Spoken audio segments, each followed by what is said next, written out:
Another part is the obscurity factor. That's how I call it. It's with these locks, they are usually meant to be not one like the other. So you have many different mechanisms which have their own specialties, and you really have to look what of these things I tell you are applying to my lock and what not. You usually should consider when are the sidebars engaging, how far can I turn the lock, and what might happen if I can gut it.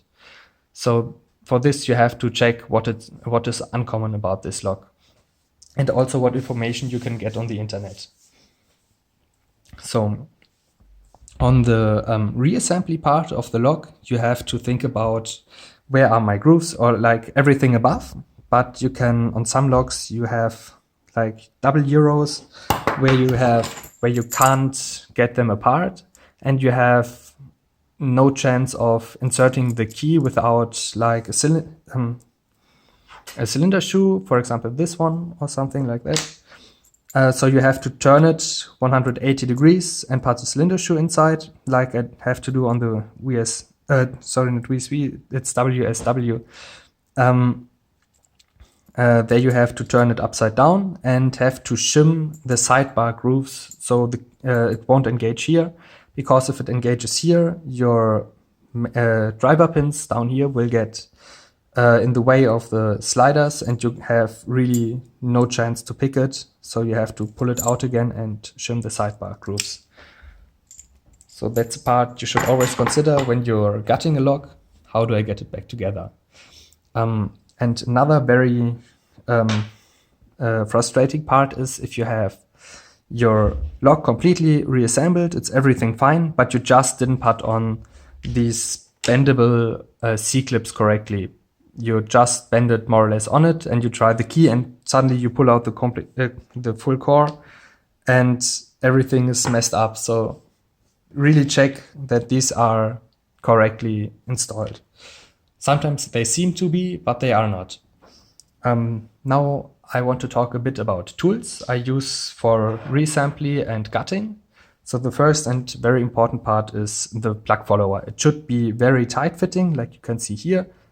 There's almost no flop in here. It's just enough to rotate freely, but it's not like, for example, this follower in a lock like this, it has really much flop and it's not great. You should always shim if you have a follower which is not fitting like this. Then you should have a cylinder shoe. That's for things like this. If you have picked a lock, you can easily slide it out and back in without trouble with the driver pins. That's almost like shimming, but it's not always possible. For example, on locks like this one, it has real side pins, which are driver and key pins. And if I use a cylinder shoe here, these three might shoot out, and yeah, that's not the way to gut it. The next part are tweezers. You should have some with a thicker part at the top, some with different thicknesses in before, and maybe some bent to grab a rounded pin. So just a selection. And of course, you need a pinning tray. It doesn't have to be a 500 euro custom-made pinning tray like this one.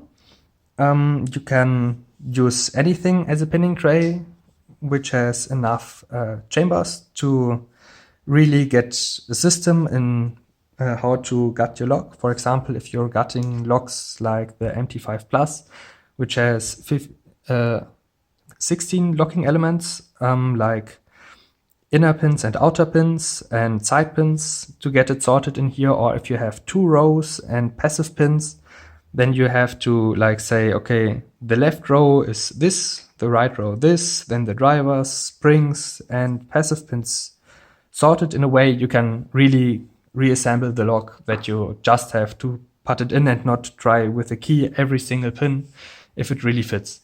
Then there are some things that make it much easier, like using or getting locks which have which are modular, like this one. For by the way, for these EVA screws you find here, you need a special bit. It's a TS15.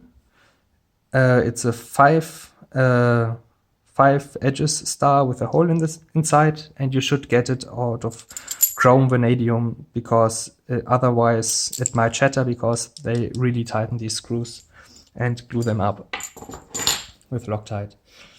The next part is also you might get something like this. It's a vise with which has rubber clamps, so I can get my core in and manually pick the sidebar on here to get it shoved up back inside.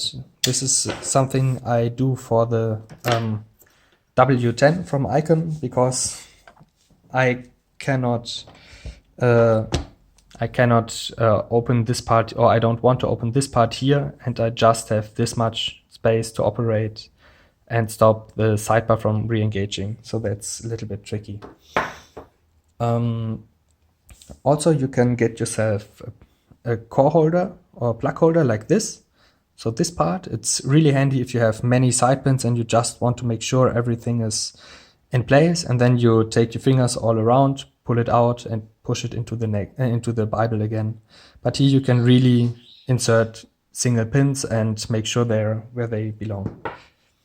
By the way, the tolerances of this from the locksmith tool set from Banggood is really great, but the plug follower is not that good. You can also make your own cylinder shoe by killing a G-block, and own plug follower by picking the right pen, which is really great fitting into these. So that's the first pin. So also you need pliers like this one to bend the C-clips back, and something like this to get them out of your way. It also works with this one. Then I have a few bonus tips, like really take your time on cutting and reassembly, because if you mess up here, you might lose a lot of money or have to destroy a beautiful lock. Always test the key, and if it's possible, you should watch on YouTube what you can find about this lock. If you're picking padlocks, then you should always, like this one, that's a core out of a padlock, you should take it out of the padlock. Because if something like this happens and it's still in the padlock, okay, this wouldn't have happened in a padlock, but if something similar happens, like the empty chamber trap, then you have no possibility to get the core out and access it from the back, which is usually helpful, or cut off a chamber down here. So get it out and try it then. It's much less trouble. Also, if you have the choice between this Euro cylinder and this one, always grab the one you can separate these parts. So this is modular and this is not. So get this if you have the chance.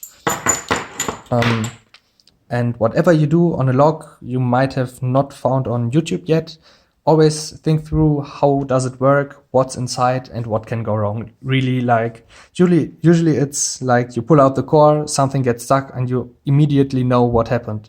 Try to think 1 second ahead, not like with this lock. And there's another trick. If you have a lock without the key and you're not totally sure what's inside, and you just want to see inside, but you think you will totally mess up, just grab a plastic bag, put in the core and hold it outside with one hand and pull it on the inside out, and the plastic bag will catch everything, so you don't have to look around on your floor. So I think that's everything about what it takes to cut and reassemble a lock. If you also think a bit about it, then you have good chances to get your locks apart and back together without problems. Thank you for watching. Have a nice day.